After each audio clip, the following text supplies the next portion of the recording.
Today we're going to be talking about sinking funds, what they are and how you can get started with one, and then I'm going to be giving you some tips and tricks of how you can use it.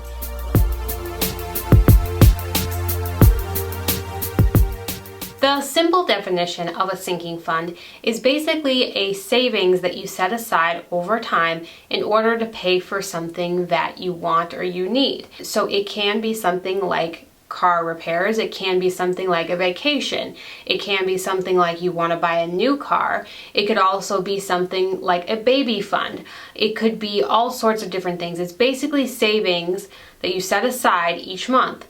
So that way you can have it in the future for future spending. So it could be things that you just know are going to happen, like medical expenses or car repairs. It could also be something like saving up for a down payment on a house. These are all examples of sinking funds, and you can make small ones and you can make big ones. So you could also have one for Christmas gifts, because if you don't want to spend a huge chunk of money in 1 month, you can save that over the course of the year, so when Christmas time rolls around, you have plenty of money and that you don't have to pull from just that month's budget to be able to buy plenty of gifts for your family and your friends. The benefit of having a sinking fund is that you don't have to go into more debt when something expensive rolls around, because your monthly expenses versus your income has to equal zero or a positive number in order for you to have enough money to use. But if you're going in a negative number, that means you have to go into debt to meet all of your expenses. And so because we don't want to do that, that's why sinking funds are a great idea. It makes it so that you can slowly save up to a goal and then you can invest in it for your future. So now that you understand the benefits of having a sinking fund, how do you get started? My suggestion is that you have a couple different bank accounts for the money. If it's small amount savings, like you're just saving $20 every month, then you can have a jar in your house that you're saving that money so you can see it build up if that's encouraging to you. However, if it is a big expense or something when you don't know when you're going to end up needing it, like a medical expense or car repairs, I suggest putting it in a bank account. And I would highly recommend having multiple bank accounts for your different sinking funds. Of course, you don't want to have 10 bank accounts just laying around, but you do want to be very strategic with the big ones,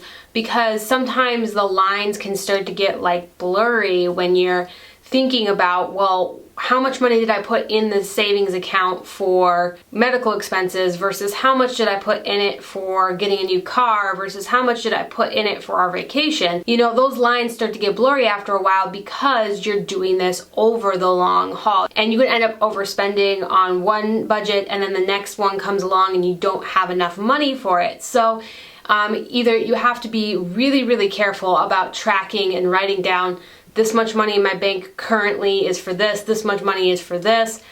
Otherwise, you will get confused. However, if you have a second bank account, then everything gets a whole lot easier. If you know that this bank account is solely for our vacation, then you know exactly how much is in there for your vacation because there's nothing over that. So that's what I recommend, especially for the big ones. For the smaller ones, like I said, you can keep a jar in your house. You could also, for the smaller ones, put it in the same bank account and just know, like, okay, like, you know, $300 was for this. It becomes easier when it's less money, but when you're saving up for large sinking funds, then it becomes a little bit harder to know where the lines are. As I said in the definition of a sinking fund, you are saving up over time. The way you get started is you open up a bank account, you grab a jar in your house, or however you want to do it, and then you just start saving. Every month you put in your budget a line item for that specific sinking fund. You can do this where you're saving up for each item one at a time, or you can do this where you're saving up a little bit each month for each one of these items. That again is up to you. So if you save up a little bit of each, it's going to take you longer to reach each one of your goals. However, if you're saving up one at a time, you'll see a lot more progress a lot faster on each one. But obviously you would want to prioritize which ones you would want to be funded first. So my recommendation is to do your research.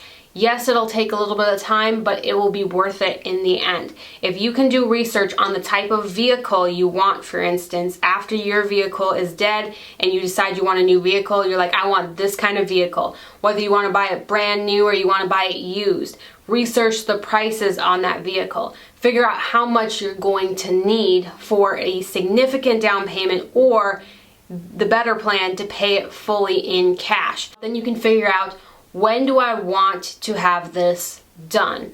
What day, what year, what month do I want to have that sinking fund completed in order to be able to buy that vehicle? So then you can work your way backwards from there and say, okay, if this is the date that I want this done, how much do I need to be saving per month in order to reach that date? Sometimes it's doable and sometimes it's not. So you're going to have to take that reality and go, okay, I can't actually save up to this date. I'm gonna have to extend it out another 6 months in order for it to work, because my budget just doesn't have that much money left over. Or you could be super intentional and be like, all right, if this is what it's gonna take, then I need to work extra in order to be able to save this amount of money. Or I need to go get a side gig. I need to go walk people's dogs.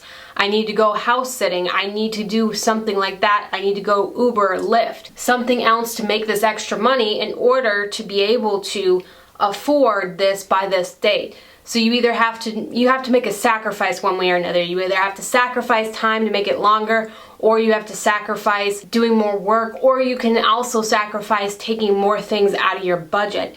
So you can try to narrow down your budget more so it's easier to save up that money. So it's not that hard to get started. Even if you can only afford to set aside $10 a month, $5 a month, it doesn't matter. You can get started on putting sinking funds in place. Now, I recommend having an emergency fund savings before you begin with sinking funds. In summary, all a sinking fund is savings that you save up for each month in order to purchase something big or put towards an expense in your future. It's something very, very specific that you set aside in either a bank account or in a jar.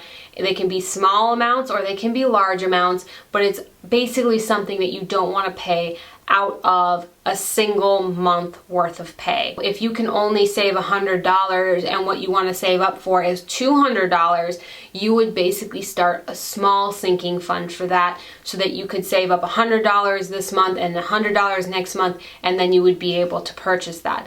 So it's not something that you can pay for in a single month's wages. And it works the same way with large purchases, but you're probably going to be saving for a lot longer of a time. Some sinking funds take years to save up. Other sinking funds are very short, and some are never ending. For instance, if you're saving for future medical expenses, and a sinking fund would be something that you would establish after you already have an emergency fund in place. If you enjoyed this content, be sure to hit like on this video. It really helps out my channel, and be sure to share it with a friend and subscribe for more videos just like this. And I will see you in the next video.